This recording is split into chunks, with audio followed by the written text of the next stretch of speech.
Cześć, witajcie moi drodzy w kolejnym materiale wideo na kanale. Dzisiaj kolejne produkty ze stajni TP-Linka, konkretnie marki Tapo. Są to modele Tapo C220, bardziej podstawowy, oraz Tapo C520WS, model nieco bardziej zaawansowany. A więc nie przedłużając, przejdźmy do materiału.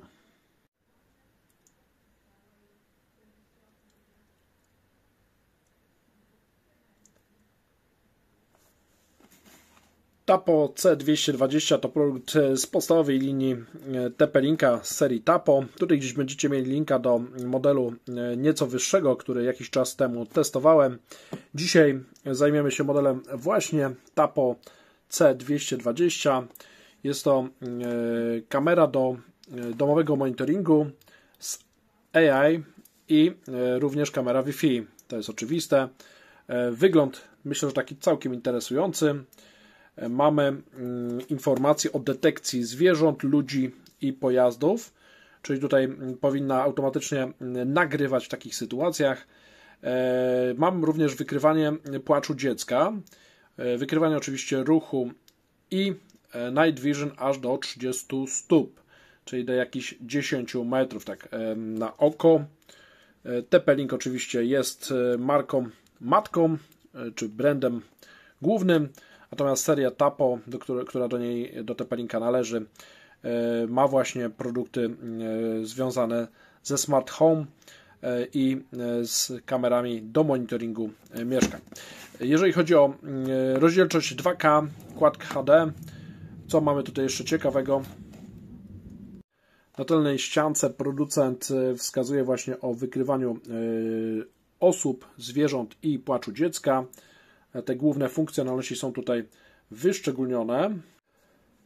I tutaj mamy detekcję ruchu, mamy możliwość zapisywania lokalnie, słuchajcie, danych na kartach micro SD do 512 GB.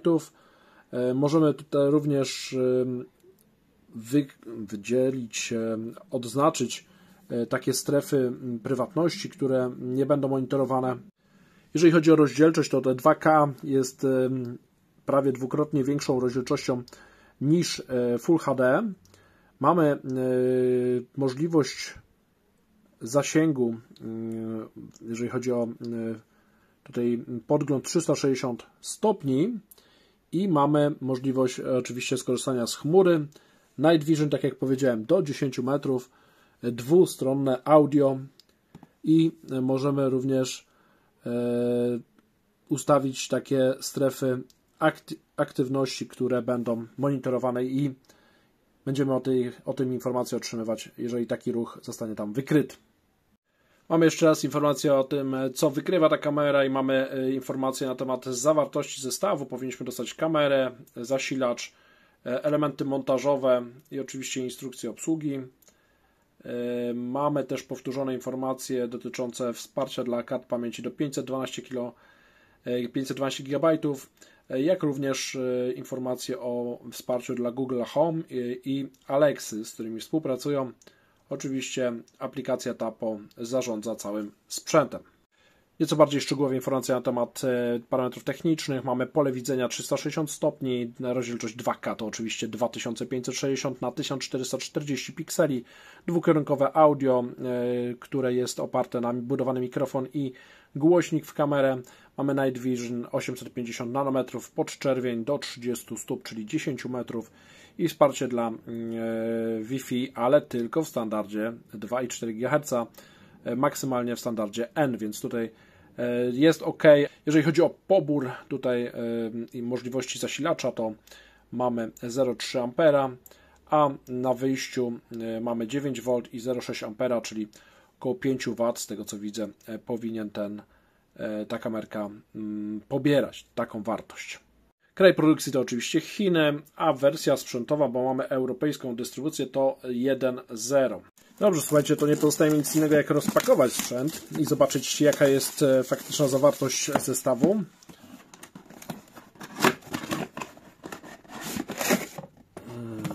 Nic więcej nie ma. A jeżeli chodzi o kamerkę, to mamy, słuchajcie, oczywiście instrukcję. Jest instrukcji, jest sporo. Mamy samą kamerkę. Prezentuje się następująco. O niej może za chwilę. Mamy zasilacz. Teraz powinno być to lepiej widać. 5,5 W, 5,4 W, 9 V, 0,6 A. Tyle maksymalnie prądu prześlę do kamerki. Co tutaj jeszcze mamy? Mamy taką wstawkę, żeby wkręcić kamerkę, jeżeli będziemy to potrzebować. Mamy oczywiście dwie śrubki montażowe również do ściany rozporowe.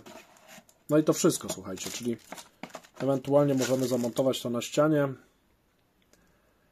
na dwie śrubki i sobie wkręcać, jeżeli byśmy chcieli zawiesić to gdzieś w poziomie albo na czymś. Oczywiście nic nie stoi na przeszkodzie, żeby postawić kamerkę w ten sposób na, słuchajcie, na przykład na jakiejś szafie, biurku i korzystać z niej również w ten sposób. Słuchajcie, ten element można poruszać, tym elementem można poruszać. Mamy obiektyw, podczerwień. Tutaj mamy logo producenta, informacje o technologii Crystal Clear. Na spodzie mamy natomiast spełnione wszystkie normy europejskie, jak również informacje o poborze prądu, czyli te 5,4 W konkretnie. Jeszcze jedna uwaga, jeżeli chodzi o kabel zasilający. On jest naprawdę długi, ma około 3 metrów długości. Samo zasilanie podpinamy tutaj z tyłu i możemy zacząć korzystać z kamerki. Jak widać, w tym momencie kamerka ostrzy. Mamy włączone diody, podczerwień, czujniki.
Podsumowując to wideo powoli, sami przed chwilą widzieliście, jak radzi sobie kamerka Tapo podczas nagrań nocnych, bo w dzień to większość kamerek nie ma żadnych problemów, jeżeli chodzi o rozdzielczość. W tej chwili przy 2K jest to już na tyle dobry obraz, że w dzień praktycznie każda kamerka sobie radzi, natomiast noc stanowi rzeczywiście wyzwanie dla wielu produktów i tutaj również Tapo C220 nie poległ, wręcz przeciwnie. Obraz jest naprawdę dobrej jakości, myślę, że w zupełności wystarczającej. Jeżeli chodzi o kwestię wykrywania ruchu, to rzeczywiście widać, że ta kamerka robi to w czasie rzeczywistym, analizuje to, co widzi. Mamy możliwość zarówno przechowywania danych w chmurze, jak i lokalnie na dużej karcie pamięci. Jeżeli więc szukacie kamerki do monitorowania wnętrza domu czy mieszkania, to na pewno Tapo C220 jest warta rozważenia. Nie kosztuje majątku, a zapewnia naprawdę dobrą jakość obrazu. Dajcie znać w komentarzach, czy używacie kamer do monitoringu, czy są to kamery Tapo, TP-Linka, czy też innych marek i czy jesteście z nich zadowoleni. Komentarze są do Waszej dyspozycji. Jeżeli materiał się Wam spodobał, to proszę oczywiście o łapki w górę oraz szerowanie, udostępnianie tego materiału, aby niósł się jak najdalej. Subskrybujcie też kanał, lajkujcie i oglądajcie inne wideo na kanale. Hej, hej!